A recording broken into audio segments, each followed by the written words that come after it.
So Black Twitter yesterday uh, went after Hulk Hogan. They went after Hulk Hogan and trashed him over his the racial rant that they released in 2015.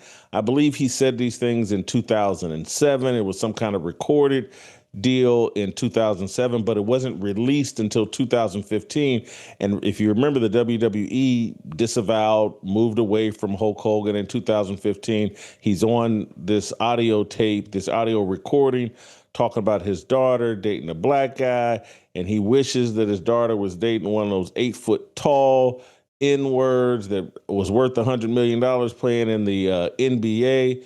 And this canceled Hulk Hogan for some people. This came out in 2015, but for a lot of people, it did not cancel Hulk Hogan, because a lot of people, like myself, are like, hey man, if my private conversations, things I said to my friends, family, in private, if they ever went public, holy cow, you could cancel me as well. And then there was a lot of Hulk, I think, in a Sirius XM interview, was telling stories about rapper friends or people he would see out, celebrities he would see out in Miami and in public, that would call him the N word, in, ninja, or with the A, not the hard R. And then they would tell him, he would complain or say, hey man, what are you doing calling me that word? And they'd say, no, no, you can say it. There's videos of Hulk Hogan riding around listening to rap music. He's been inundated with the N word from black people, and he talked about that during a Sirius XM interview, and he talked a lot of things that were politically incorrect. And so, for a number of black people, Hulk Hogan being racist cancels him. And I just happen to live in a more nuanced, transparent, honest place. Like if racism or alleged racism or saying the N word canceled people, virtually all of us would be canceled. And probably a higher percentage of black people would be canceled than white people. And that's not me saying white people are better than black people. That's me saying the reality is that black people are so comfortable with their anti-white racism that we say it, we use it, we go on national TV and say things that white people would never be allowed to say.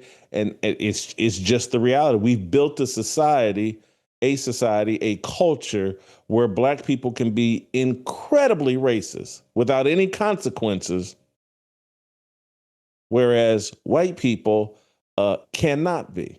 And Hulk Hogan, a prime example of this. Anscape, the ESPN platform that covers sports and race, they did a story yesterday. I think it's David Dennis did the story, and it was all about how Hulk Hogan's entire legacy has been wiped out, wrestling and everything, because of these racial things or racist rant that got released in 2015. I want to read an excerpt from the article. Because Hulk Hogan is a self-admitted racist who was caught on tape using the N-word freely on multiple occasions, and also dreading the idea that his son's arrest could mean that the two could be reincarnated as black men, when that is part of your legacy, it becomes singularly defining. As a result, Hulk Hogan died being known a racist who also became famous as a professional wrestler. He only has himself to blame for that. So he's singularly remembered as a racist or a self-described racist. Well, I'm just telling you, if that's the standard, my dad's reputation and all the things that he accomplished through me and my brother and through his own work and the way he conducted himself in his life, then I guess he's singularly defined as a racist. And my father was much more than that. And Hulk Hogan much more than that.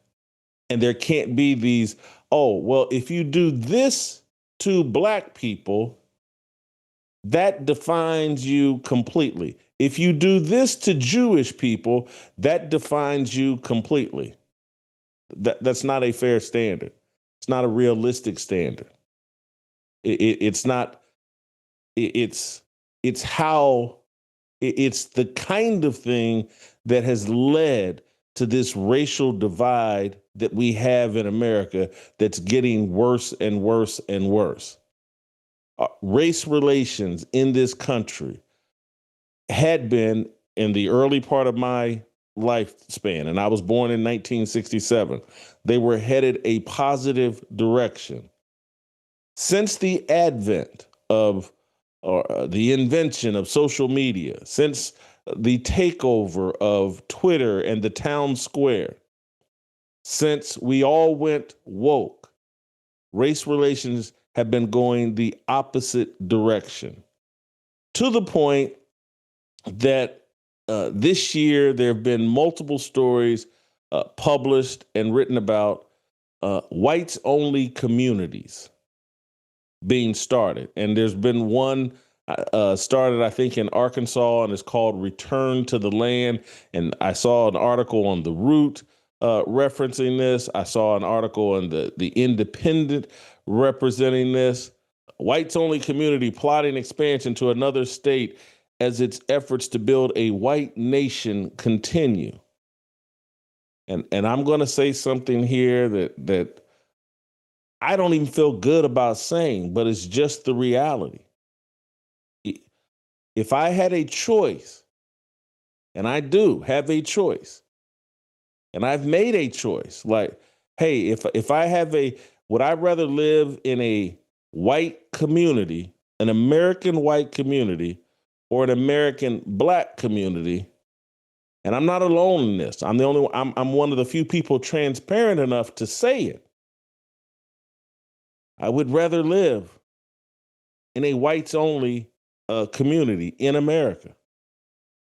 Now, I'm saying it out loud. Most black people don't say it out loud. They say it with their feet. As soon as they get enough money, they move out of a black community into a white community. This is not a positive development. That the social media conversation has so backfired and boomeranged, and I'm not even sure if it's backfired. This may be the intended consequences. That we're now in this era where white people are saying, I want to segregate, and there's a group of black people saying that they want to segregate, but they really don't mean it. But I look at what happened to Hulk Hogan. I look at the rules that have been established in social media, these unfair, unequal, stupid rules that have been established over social media, where Black Twitter can be as racist as they want to be without any consequence. And part of me thinks the algorithms on Twitter have been rigged for a long time to elevate and amplify Black racist voices, to put it in the face of white Americans, that people have been promoting this black-white racial divide, that this is what they want to happen. And it is happening. If you enjoyed that video, be sure to hit the like button and subscribe so you never miss a moment of Fearless.